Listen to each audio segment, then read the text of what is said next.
The morning of May 7th, 1942, above the Coral Sea, Lieutenant Commander Jimmy Thach pulled his F-4F Wildcat into a hard climbing turn, his engine screaming at full throttle. Below him, a Mitsubishi A6M Zero carved through the air with a grace that seemed to mock the laws of physics. The Japanese fighter didn't just turn it pirouetted. Thach watched as the Zero completed a full horizontal circle in what seemed like seconds, positioning itself on the tail of one of his wingmen. He knew what came next. He'd seen it happen a dozen times already that morning. The Zero would close the distance, the wingman would try to turn with it, and then the convergence of 20mm cannon fire would tear the American aircraft apart. But this time, Thach tried something different. Instead of adding more throttle, instead of pulling harder into the turn, he did the opposite. He pulled back the throttle, deliberately bleeding off speed. If you're enjoying this deep dive into the story, hit the subscribe button and let us know in the comments from where in the world you are watching from today. What happened next would change aerial combat doctrine for the rest of the war. The Zero, traveling at over 250 miles per hour in its pursuit, suddenly found itself racing past Thach's decelerating Wildcat. The Japanese pilot had committed to an intercept angle that assumed his target would maintain speed. Instead, Thach's Wildcat dropped below the Zero's nose, and in that brief moment when the enemy fighter flashed overhead, Thach had a deflection shot. He didn't take it not that morning. He was still working out the geometry, but he understood something fundamental had just revealed itself. The Zero's greatest strength could be turned into a vulnerability. Speed and maneuverability were not the same thing, and in the frantic calculus of aerial combat, timing mattered more than either. This realization didn't arrive cleanly or all at once. It came in fragments, purchased with blood across the vast expanse of the Pacific Ocean. By the spring of 1942, American naval aviators were being systematically slaughtered. The statistics were brutal and undeniable. In the 6 months following Pearl Harbor, the kill ratio in fighter versus fighter combat favored Japanese pilots by margins that approached 3-1, sometimes worse. American pilots arrived in theater with training that emphasized traditional dogfighting doctrine, tight turning contests, where the aircraft that could pull the hardest turn would eventually position itself on the enemy's tail. This doctrine had evolved from the aerial combat of the First World War, refined through 2 decades of peacetime exercises and theoretical study. It assumed rough parity between opposing aircraft. It assumed that American industrial might would produce fighters that could at least match enemy capabilities. It assumed wrong. The Mitsubishi A6M, which the Allies would codename the Zero, represented a different philosophy of aircraft design entirely. Japanese engineers had made radical compromises to achieve performance characteristics that seemed impossible to Western observers. The aircraft weighed less than 4,000 pounds empty, nearly a ton lighter than the Grumman F-4F Wildcat that served as the US Navy's primary carrier fighter in the war's opening year. This weight advantage came from systematic elimination of everything deemed non-essential. The Zero carried no armor plating to protect the pilot. Its fuel tanks were not self-sealing, meaning a single incendiary round could transform the aircraft into a fireball. The aircraft's structural members were reduced to the minimum dimensions that engineering calculations suggested could handle flight loads. These sacrifices created an aircraft that could outturn anything in the sky.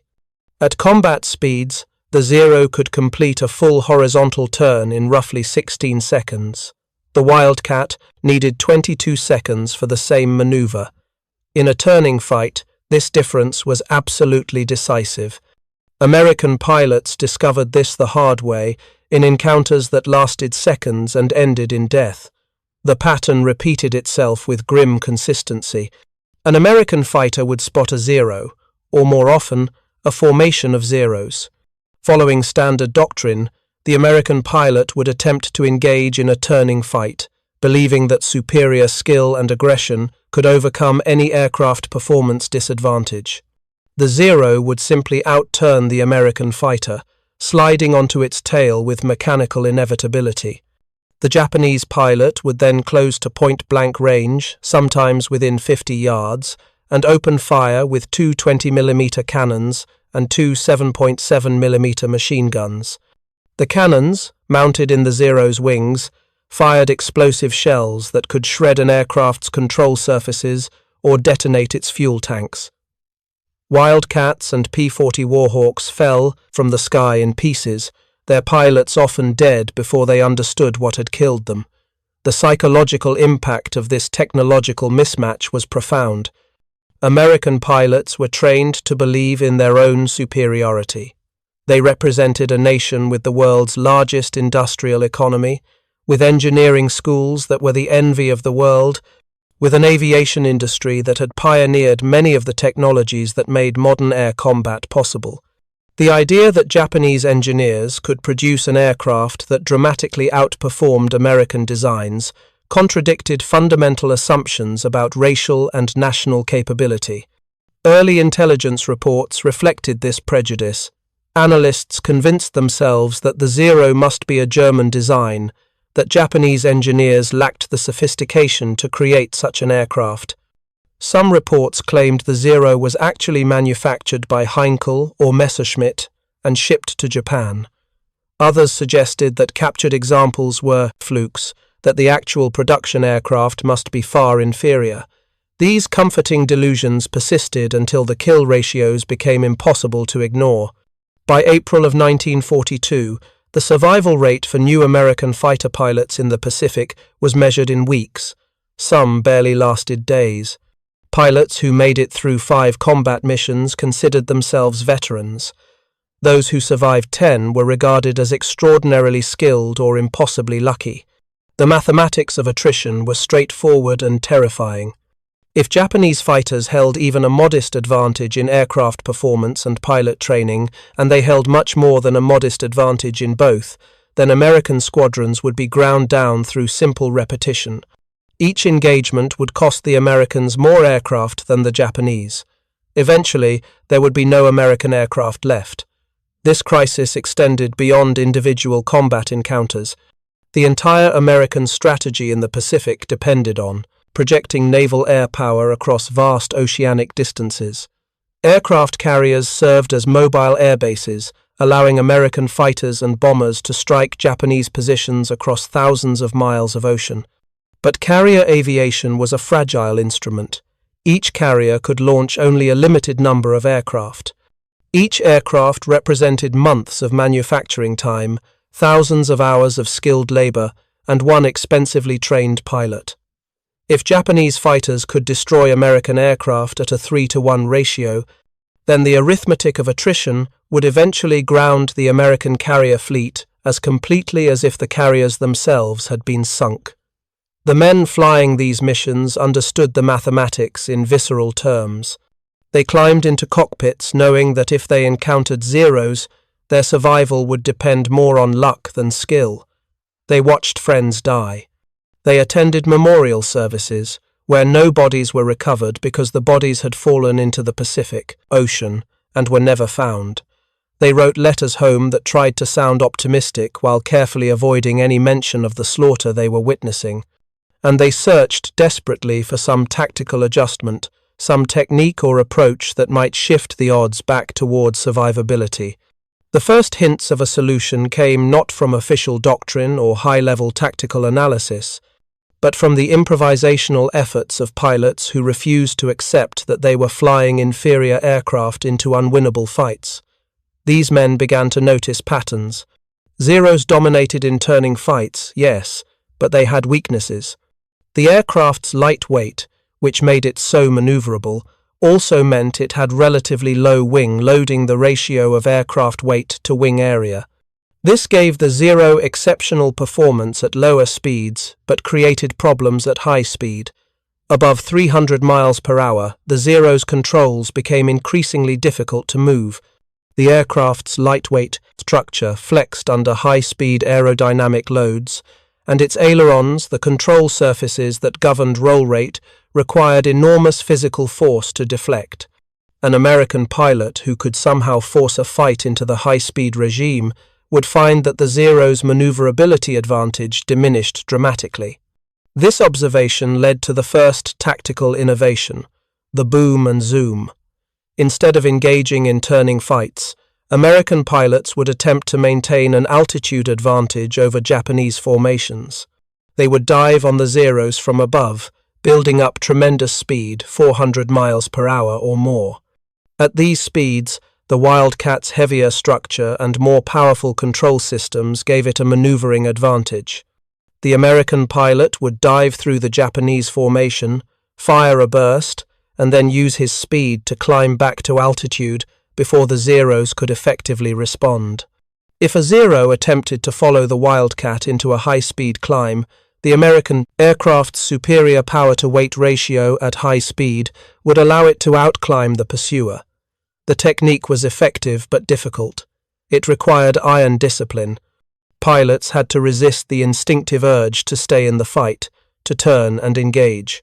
They had to accept that they would get only one firing pass, that they would have to break off and climb away even if targets remained.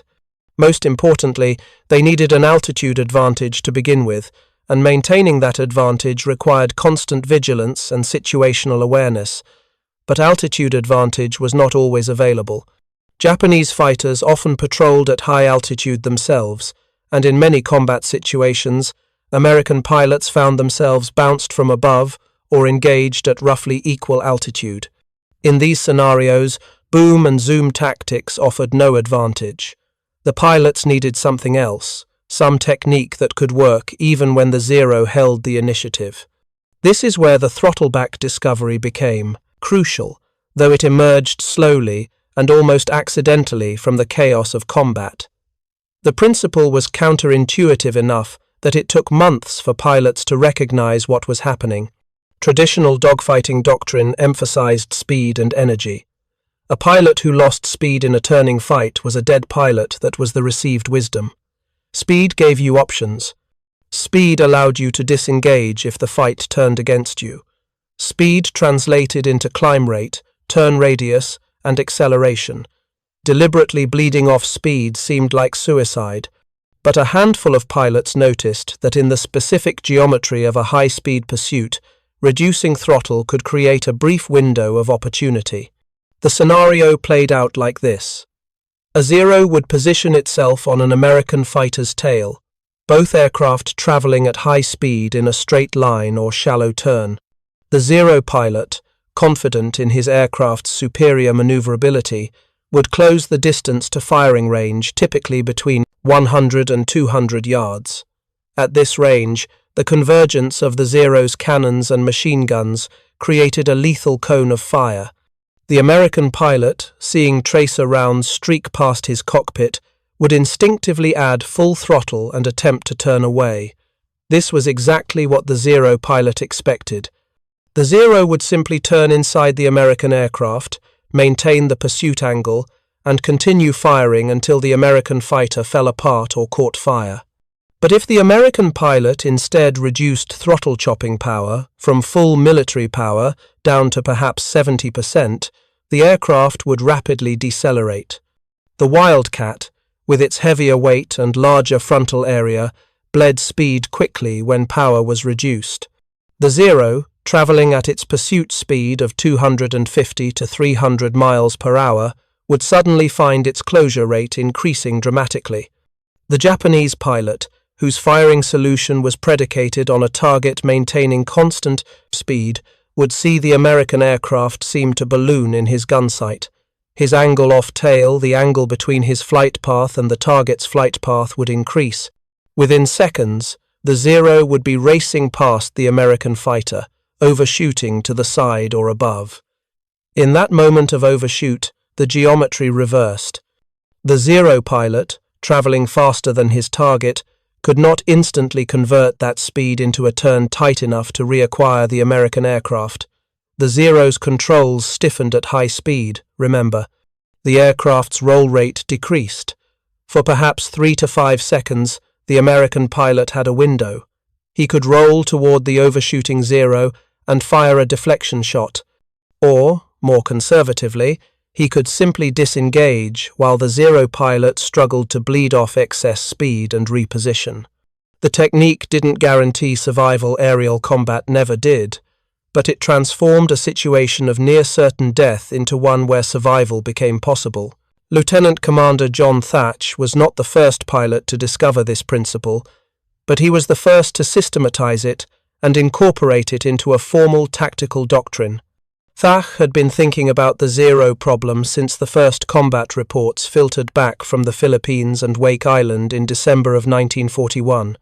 As commanding officer of Fighting Squadron 3, flying from the carrier USS Lexington, Thatch had access to intelligence reports that painted a grim picture. American pilots were being killed at unsustainable rates. Something had to change. Thatch's insight was that defensive tactics alone would not solve the problem. Even if individual pilots learned to use throttle manipulation to defeat a tail pursuit that only addressed one specific scenario. Fighter combat was fluid and chaotic. Pilots needed tactics that would work in 3 dimensions against multiple opponents in situations where the initial position was disadvantageous. Thatch began experimenting with what he called the beam defense maneuver, though it would become famous by a simpler name, the Thatch weave. The concept was elegant.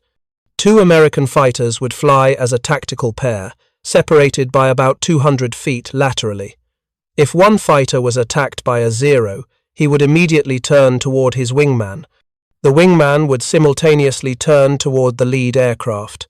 The 2 American fighters would cross paths head-on, then continue their turns until they had reversed their relative positions.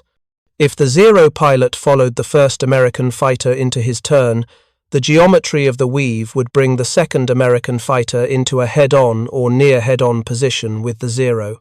The Japanese pilot would suddenly find himself facing the guns of the wingman, forced to break off his attack or risk collision. If the Zero pilot chose not to follow into the turn, the first American fighter could level out and rejoin his wingman, and the pair could reset their defensive position. If you find this story engaging, please take a moment to subscribe and enable notifications. It helps us continue producing in-depth content like this. The weave had multiple advantages. It was defensive, allowing American pilots to survive engagements they would otherwise lose. It was cooperative, leveraging mutual support rather than individual skill, and it could be executed at any speed, though it worked best when the American fighters maintained high speed and the Zeros attempted to engage in turning fights. Most importantly, the weave incorporated the throttle-back principle at a tactical level. When executing the crossing turn, the inside fighter would reduce throttle to tighten his turn radius and create separation from a pursuing Zero. This deliberate speed reduction, combined with the geometry of the weave, forced Japanese pilots into low-probability deflection shots or risky head-on passes. Thatch first tested the weave in training exercises in early 1942. He used coral formations on the seafloor, visible through the clear waters around Hawaii, as reference points to practice the precise timing and positioning. His pilots flew the maneuver dozens of times, refining the angles and spacing until it became automatic. When Fighting Squadron 3 deployed to the Pacific aboard the Lexington in April of 1942, they carried with them a tactical doctrine that, on paper, should allow them to survive encounters with Zeros. Whether it would work in actual combat remained an open question. The Battle of the Coral Sea, fought from May 4th through May 8th, 1942, provided the first large-scale test. The battle was strategically complex, the first naval engagement in history, where surface ships never came within sight of each other. All damage inflicted by carrier aircraft, but at the tactical level, it came down to fighters trying to protect their own bombers while shooting down enemy bombers. Fighting Squadron 3 found itself in exactly the scenarios Thatch had envisioned. Japanese Zeros attempted to intercept American torpedo bombers and dive bombers. Thatch's Wildcats attempted to defend them. The results were mixed but promising. Several of Thach's pilots successfully executed the weave under combat conditions, forcing Zeros to break off attacks or maneuvering into firing positions they never would have achieved using traditional tactics. The squadron suffered losses, yes, but not the catastrophic losses that had characterized earlier engagements. They had survived. More importantly, they had demonstrated that the Zero was not invincible. Japanese pilots, who had grown accustomed to dominating American fighters through superior maneuverability, suddenly encountered opponents who refused to fight on Japanese terms. The Americans wouldn't engage in sustained turning battles. They maintained speed and altitude discipline. When cornered, they used the weave to create mutual support and force the Zeros into disadvantageous positions. And in moments of pursuit, when a Zero committed to a high-speed tail chase, American pilots would sometimes execute that unnatural, counterintuitive throttle reduction, bleeding speed at exactly the moment when doctrine said they should add power. The psychological impact on Japanese pilots is harder to document. There are fewer surviving accounts, and Japanese military culture discouraged frank discussion of tactical difficulties, but fragmentary evidence suggests that by mid-1942, some Zero pilots were reporting confusion and frustration. The Americans were fighting differently. They weren't behaving like the opponents Japanese pilots had encountered in China or in the war's early months. There were complaints that American pilots were running away rather than engaging honorably, though what Japanese pilots characterized as cowardice was actually tactical discipline. There were reports American fighters executing impossible maneuvers, likely references to the weave, which didn't match any known Western tactical doctrine, and there were increasing mentions of American aircraft suddenly slowing in pursuit situations, causing overshoots. Thank you for watching. For more detailed historical breakdowns, check out the other videos on your screen now, and don't forget to subscribe.